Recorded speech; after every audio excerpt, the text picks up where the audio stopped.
नमस्कार दोस्तों, कैसे हो आप सब। आशा करती हूँ आप लोग ठीक होंगे।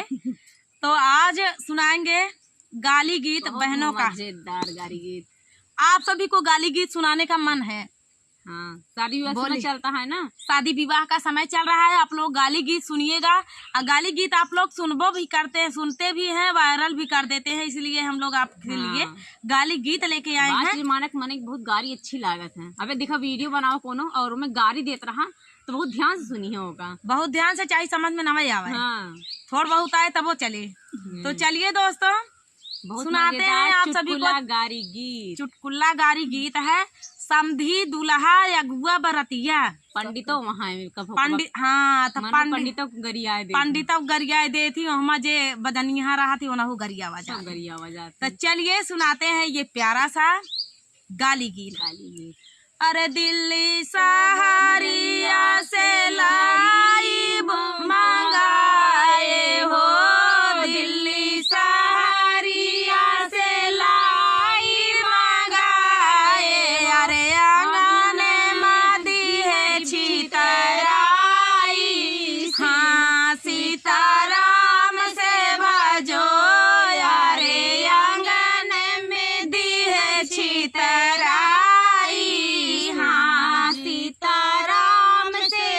दिल्ली सहारिया से लाई मंगाए हो, दिल्ली सहारिया से लाई मंगाए। अरे आंगन मादी है छितराई, हाँ सीताराम से भजो। अरे आंगन मादी है छितराई, सीताराम से भजो। लैया बटोराई जाई समाधि के बहिनी हो, लैया बटोराई गई समाधि के बहिनी। अरे छीना रऊ गिरी ना बिछलाई, हाँ सीताराम से भजो। अरे छीना रऊ गिरी ना बिछलाई, हाँ सीताराम से भजो। हमारे चाचा रामा दुल्हन कैरसिया हो, हमारे बिसाती रामा दुल्हन के रसिया। अरे छीना रऊ गाली हले उठाई, हाँ सीताराम से भजो।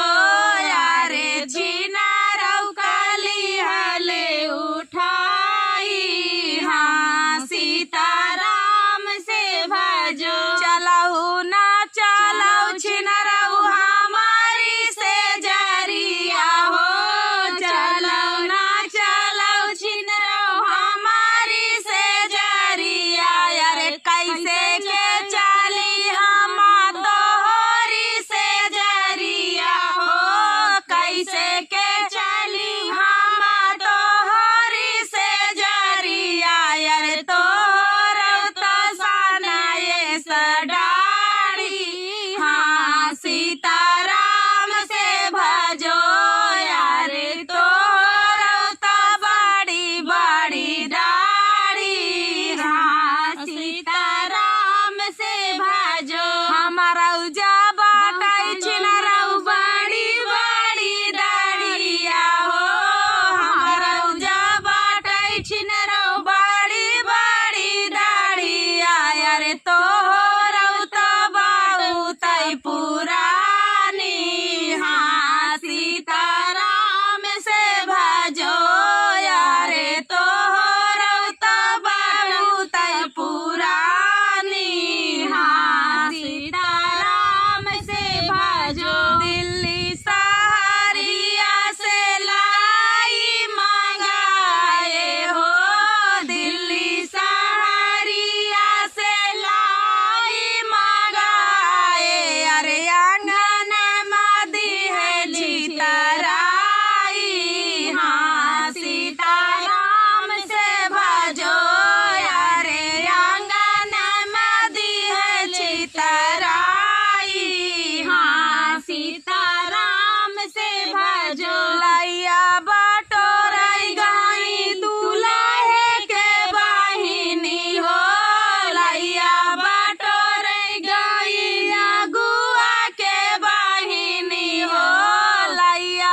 ये प्यारा सा गारी गीत आप सभी को कैसा लगा कमेंट में बताइएगा। जरूर बताना दोस्तों। भर भर कर प्यार दुलार आशीर्वाद इस वीडियो पे दीजिए। जिस भी चैनल पे ये जा रहा है उस पे सपोर्ट कीजिए आप लोग। एक गारी गीत और है, रसगुल्ला बनल बा, रसगुल्ला बनल बा, मुहवा के नाप के खा दाब के, अरे खा दाब के, का लगल बा तोहरे बाप के, खा दाब के, का लगल बा तोहरे बाप के, हाँ खा दाब के। बरातिहन के लिए या अरे रसगुल्ला बनल बा, रसगुल्ला बनल बा, मुहवा के नाप के खा दाब के, अरे खा दाब के, का लगल बा तोहरे बाप के, खा दाब के, का लगल बा तोहरे बाप के, खा दाब के।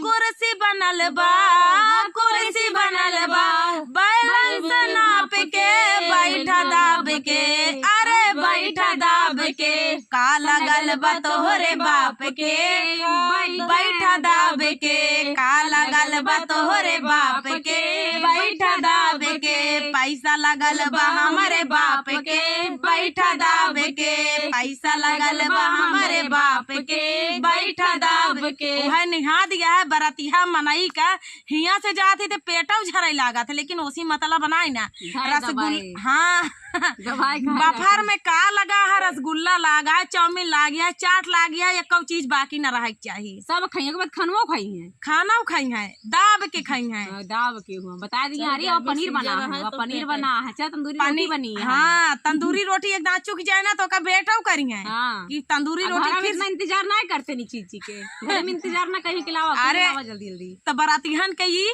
बात या भाई कबे कदार बराती अगर जाए क्या है, अब खाए के ना मिले तो फिर बेकार रही है बराती। और का करे जाती बारात देखे थोड़ी जाती बराती है ना पौधे मगर यो कहते को खनवा ना पाए हम सब खाए बिना। तो चलिए दोस्तों मिलते हैं। गाली गीत पहली वाली अच्छी लगी या दूसरी वाली अच्छी लगी कमेंट में बताइए, कमेंट में बताइएगा। रसगुल्ला तो जे बराती गा रसगुल्ला सभी खाती अब दाब के खाती एक दो हुआ नहीं जितना चोराई को लेके आवाज है। तो चलिए दोस्तों यह देख केहू को देखे रहे जेबे में भरत पैंट जेबे में भरत चाहे तो रस चुबता ही रहे नीचे पानी भर के लेके जाते लावा हिम भर के लेके आओ तोहरे बिना। तो चलिए दोस्तों मिलते हैं नेक्स्ट वीडियो में। दीदी लोगों का सपोर्ट करें, साथ साथ रेखा विजय ब्लॉग का भी सपोर्ट करें। तो चलिए तब तक के लिए प्यारे लड्डू चैनल और रोशनी अनीता लोकगीत चलिए भर भर का अपना प्यार दुलार दीजिए, इतना वायरल कर दीजिए दोस्तों, सभी लोग खुश हो जाएंगे। चलिए तब तक के लिए नमस्ते नमस्कार।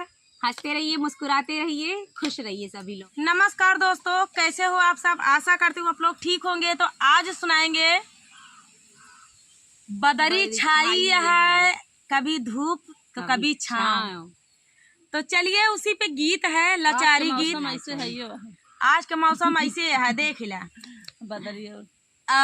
बदरिया गीत है, अब बदरी छाई है। तो चलिए उसी पे गीत है, सुनिएगा और बताइएगा कैसा लगा। प्यारा सा लाचारी गीत है, जबरदस्त लाचारी गीत है, सुनिएगा। इस गीत को वायरल कर दीजिए, प्यार दुलार सपोर्ट भर भर के दीजिए।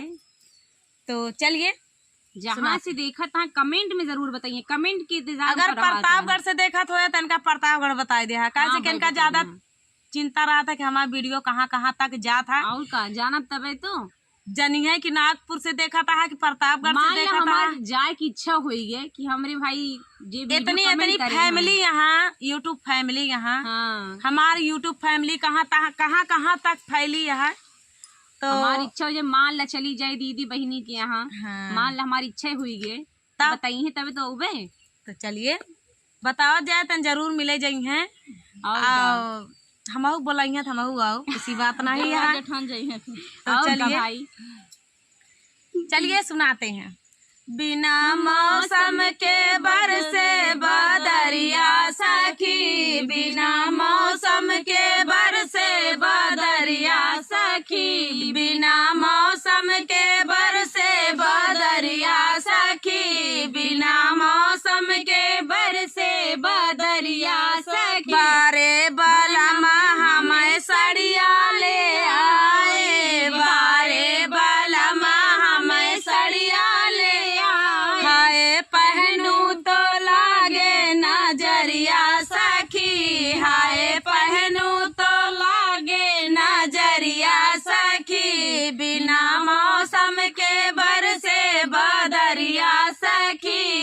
बिना मौसम के बरसे बदरिया सखी। अरे बारे बालम हमें ले गए घुमाने, बारे बालम हमें ले गए घुमाने। अरे बहुत मया थी वो। और का? अरे बारे बालम हमें ले गए घुमाने, बारे बालम हमें ले गए घुमाने। हाय पेपर में छप गए खबरिया सखी, हाय पेपर में छप गए खबरिया सखी। बिना मौसम के बरसे बदरिया सखी, बिना मौसम के बरसे बदरिया सखी। अरे बारे बालम हमें ले गए पिक्चर दिखाने, बारे बालम ले गए पिक्चर दिखाने।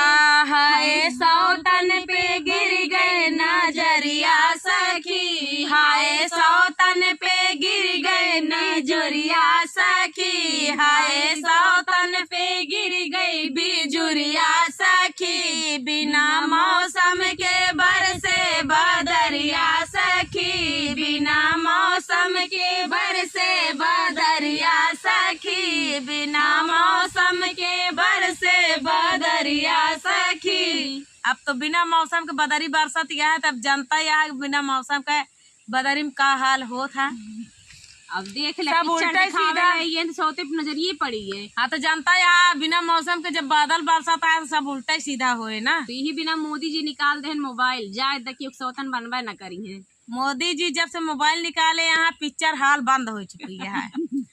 का पैसा दे के जाए हूँ, पैसा दे के टिकट बुक करावे, तब ओकरे बाद आप फैमिली लेके पिक्चर दिखावे लेके जाए। अब हुआ का दनी पिक्चर देखा था कि सौतीन पटावा था का करवे कर सही भरोसा नहीं रह गया है ना। यही बिना मोदी जी होशियार है ना। चलिए दोस्तों, एक एक घरे में कईयो मोबाइल या है, एक एक हाथे में 3-4 मोबाइल तो पक्का है। आजकल के वो जमाना है, मोदी जी इतना सुविधा देते हैं यहाँ इंसान का। सही है।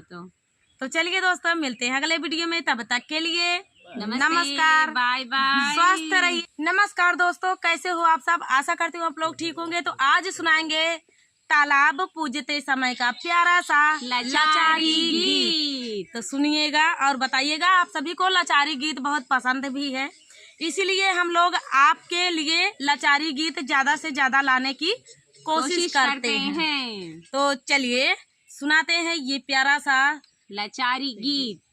सैया मिला बाया हमारा गुजारा नहीं, सैया मिला बाया हमारा गुजारा नहीं, सैया मिला बाया हमारा गुजारा नहीं, सैया मिला बाया हमारा गुजारा नहीं, सैया मिला बाया हमारा गुजारा नहीं, सैया मिला बाया हमारा गुजारा नहीं। दुख अपने ससुर से बताए, दुख अपने ससुर से बताए, बोले दोस्त ना हमारा गुजारा नहीं, बोले दोस्त ना हमारा गुजारा नहीं, सैया मिला बाया हमारा गुजारा नहीं, सैया मिला बाया हमारा गुजारा नहीं। दुख अपने जेठ से बताए,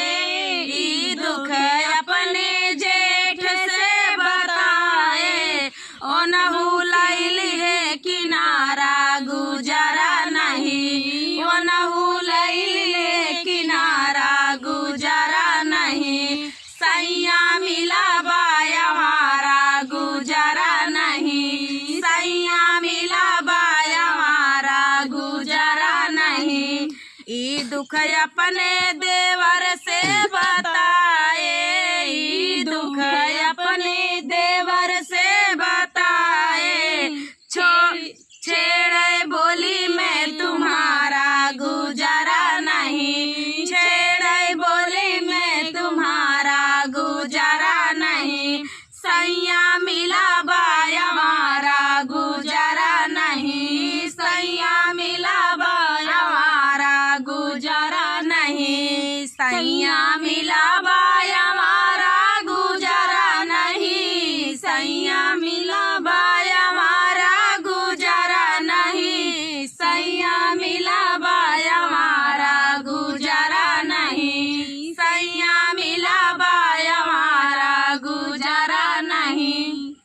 ये प्यारा सा गीत आप सभी को कैसा लगा कमेंट में बताना दोस्तों। मिलते हैं अगले वीडियो में, तब तक के लिए नमस्ते। किकरी किकरी मन सिद्धू आवारा हाँ घूमत रात में बताइए अरे कमेंट सब में। के यहाँ 80% तो ऐसे निकल जाएंगे। कमेंट में बताइए सब जने। कैसे कि आजकल तो सब हमारे निकल गया है। ये दुख सबके ऊपर है, ये दुख सबके ऊपर सब समझबो करेंगे कि हाँ दीदी हमारा वैसे है। हाँ। तो चलिए कमेंट में में जरूर प्यार बताना। दुलार आशीर्वाद इनका निकल गया है हमारा, इनका गुजारा नहीं है, लेकिन समझावा जाते नहीं। नहीं हरे अब हम का करी। अबे बिहान निकल जाएंगे नहीं हरे, अभी ना सुधारे मानी है ना। आओ का करी भाई, गुजारे ना होता है। हमारे सबसे बताए कि हारी ये हद पार हो चुकी है।